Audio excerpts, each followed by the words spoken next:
Bagi teman-teman khususnya yang pekerja S9 dan S10, ini adalah kesempatan yang baik untuk bekerja sambil belajar. Jumpa lagi dengan saya, Saudara Tetarigan, dalam channel Advokat Indonesia di Korea. Dalam video kali ini, saya ingin menampilkan cuplikan wawancara saya dalam acara Facebook Kemsong Live beberapa waktu yang lalu, terkait dengan bagaimana seorang pekerja bisa kuliah di Korea. Artinya, bukan hanya mahasiswa mencari part-timer, tetapi bagi pekerja juga bisa sambil belajar di Korea. Nah, di Korea pada saat ini ada kurang lebih 37.000 warga negara Indonesia, yang mana sebagian besar, boleh dikatakan sekitar 90% adalah pekerja. Nah, ini adalah sebenarnya kesempatan yang sangat baik ketika berada di Korea sebagai pekerja, apapun itu jenis pekerjaannya.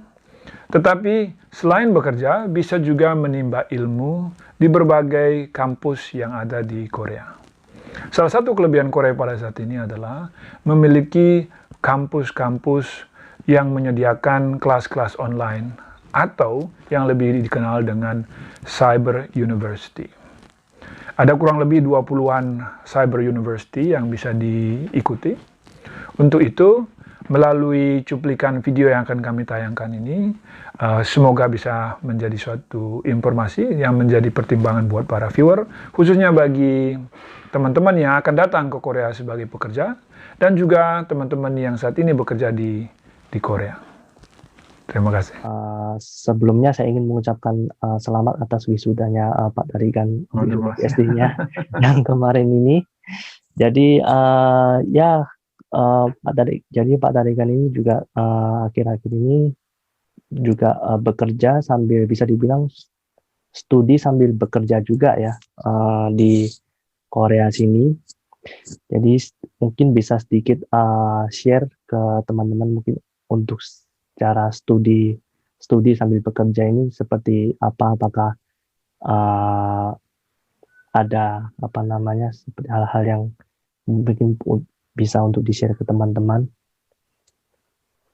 Ya, terima kasih ya. Nah, ini sharing juga ya sebagai informasi, siapa tahu bagi teman-teman juga yang tertarik. Jadi pada prinsipnya kan sering dipertanyakan, banyak orang datang mau ke Korea dengan harapan nanti bisa bekerja. Apakah setelah lulus, atau justru harapannya kalau bisa belajar sambil bekerja. Nah, ini kan model yang umum ya, sehingga seringkali bertanya, wah kalau kuliah di Korea nanti bisa juga sambil part-time. Apakah bisa? Ini kan pertanyaan juga. Ini nanti kita hubungkan dengan masalah bisa. Nah, tetapi juga sebagian besar kalau kita melihat statistiknya, ini kan ada 37.000 warga negara Indonesia yang ada di Korea. Nah, sebagian besar dari teman-teman ini adalah pekerja. Bandingkan saja dengan yang teman-teman mahasiswa yang di sini, itu sekitar 1.500 mungkin 1.500-an ya, saya kurang tahu persis jumlahnya. Jadi sebenarnya komposisi ini antara yang bekerja dan yang studi itu lebih banyak yang bekerja.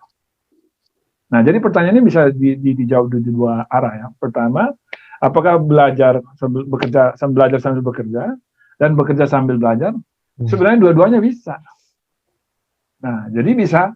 Nah, kalau saya lebih menyarankan, lebih baik bekerja di sini sambil belajar. Itu lebih aman. Kenapa? Karena pemerintah Korea nggak ada masalah kalau kita belajar di sini, bekerja di sini, kemudian kita belajar, kan mereka senang. Pertama, kita menjadi mahasiswa, itu kan memberikan pemasukan bagi universitas-universitas yang ada di sini. Karena kita bayar tuition fee. Kan gitu. Sehingga itu pasti disukai, nggak ada masalah secara prakteknya. Nah, memang ada dua macam di sini. Pertama, kalau kita kuliah bekerja sambil kuliah di universitas di Korea, kan untuk belajar itu ada visanya ya. Visanya harus D2.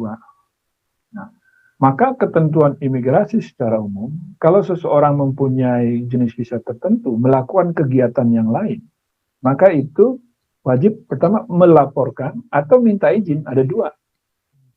Ya. Jadi misalnya orang yang bekerja, kemudian dia melakukan kegiatan yang lain, studi, maka yang diminta itu adalah melaporkan. Jadi bukan minta izin. Oh, saya melakukan kegiatan bekerja di sini, tujuan utama saya bekerja, tapi saya juga mau belajar. Maka dilaporkan sehingga kegiatannya itu di dalam monitor dari pihak imigrasi. Kan tujuannya itu. Nah, sebaliknya kalau dia di sini belajar, nah dia bekerja, maka itu bukan melaporkan tapi minta izin. Nah, beda kan? Jadi maka secara prinsip lebih enak bekerja sambil belajar daripada sebagai pelajar kemudian bekerja. Kenapa? Karena sifatnya izin. Nah, izin itu berarti ada persyaratan-persyaratan yang harus dipenuhi. Kalau melaporkan aja kan nggak perlu persyaratan. Ya kan kita niat baik melaporkan nih saya kegiatan, sebenarnya nggak dilaporkan pun juga nggak masalah. Tapi kalau dilaporkan, pasti mereka senang. Oh, orang ini melakukan kegiatan selain belajar, bekerja dia juga belajar. Bagus. Ya. Nah, tapi kalau orang dia datang ke sini tujuan belajar, kemudian dia bekerja, ini harus dapat izin. Kenapa? Nah, kalau orang nanti motifnya semua ke sini mau belajar, pura-pura mau belajar, atau nggak serius belajar, hanya sebagai modus untuk dapat visa, kemudian dia bekerja, nah itu kan bisa mengambil lapangan kerja untuk orang Korea. Kan gitu. Oleh karena itu harus dapat izin. Nah, oleh karena itu ada ketentuan bagi teman-teman mahasiswa internasional di sini pasti tahu ya, bahwa kalau misalnya dia program S2, program misalnya S3, mereka ada kesempatan untuk bekerja dengan maksimum pekerjaan part-time misalnya 20 jam per minggu. Ya, dan masih ada kaitannya dengan kampus, dan itu pasti ada dapat izin juga. Jadi ada prosedur-prosedur yang harus dipenuhi. Tapi secara prinsip itu memungkinkan dua-duanya, apakah sebagai pelajar dan bekerja sambil belajar. Nah, dua-duanya itu bisa dilakukan, tapi saya menyarankan tadi lebih enak. Nah, bagi teman-teman khususnya yang pekerja S9 dan S10, ini adalah kesempatan yang baik untuk bekerja sambil belajar. Bayangkan saja, ada 3 tahun di sini, ditambah lagi plus, kan menjadi 4 tahun 10 bulan. Nah, re-entry lagi menjadi hampir boleh dikatakan 10 tahun. Nah, dalam periode waktu itu teman-teman bisa. Di sini ada banyak universitas yang menawarkan degree atau gelar dengan menggunakan sistem online, yaitu Cyber University. Ya, Cyber University di Korea ini sangat populer. Jadi dia masih di bawah Kementerian Pendidikan, tetapi dia bukan dianggap sebagai program universitas yang ini ya, seperti yang tradisional, tapi dia termasuk kategori long life education. Nah, jadi Cyber University ini ada perbedaan dengan universitas yang normal, tetapi sama-sama diakui. Dan kecenderungan sekarang, apalagi dengan masa COVID ini, yang nggak ada bedanya antara universitas yang tradisional sama yang biasa, tradisional, yang reguler ya, saya lebih menyatakan begitu, reguler, koreksi, daripada dengan yang online. Nah, di Korea juga ada universitas terbuka sebenarnya, teman-teman bisa. Nah, itu ada di kombinasi antara tutorial dan juga online. Tapi yang di Korea ini murni 100%. Ya, dia menggunakan online. Nah, di Korea ini tidak ada masalah dengan internet. Jadi kapan saja, di mana saja bisa belajar. Ini luar biasa. Nah, oleh karena itu, alangkah baiknya kalau teman-teman sambil bekerja di sini, ikut aja salah satu universitas online. Belajar bahasa Inggris kah? Atau belajar bahasa Korea? Kalau saya merekomendasikan, ikut aja kelas bahasa Korea. Pulang-pulang kan udah punya gelar. Nah, pulang-pulang ke Indonesia udah punya gelar sarjana bahasa Korea, punya tinggal pengalaman 10 tahun di Korea, saya kira ada kebutuhan. Ada investor-investor banyak sekarang yang perusahaan-perusahaan. Kenapa? Kesulitannya banyak teman-teman ini pulang ke Indonesia, tidak punya, bisa saja bahasa Koreanya, tetapi maaf saja kalau kita hanya cukup belajar sehari-hari dengan bahasa formal itu kan jauh sekali. Apalagi di Korea, itu bahasa resmi, bukan bahasa resmi, bahasa formal ya. Formal. Itu kan ada tingkatannya ya. Ya. Kayak bahasa Korea misalnya, bahasa Jawa aja misalnya, ngoko sama kromo inggilnya kan beda ya. Nah, kalau kita mau ngoko di perusahaan ya nggak laku. Maka pasti kita di level yang hanya ngoko-ngoko aja, nggak mungkin masuk ke manajemen kalau bahasanya bahasa ngoko. atau bahasa Bambang. Hmm. Oleh karena itu, belajar di universitas, di Cyber University, yang mana aja, saya tidak menyebutkan salah satu, dan ikut. Nah, dalam kasus saya itu berbeda. Saya bukan di Cyber University, saya melakukan yang konvensional, dan itu karena jenis pekerjaan yang saya lakukan itu memungkinkan.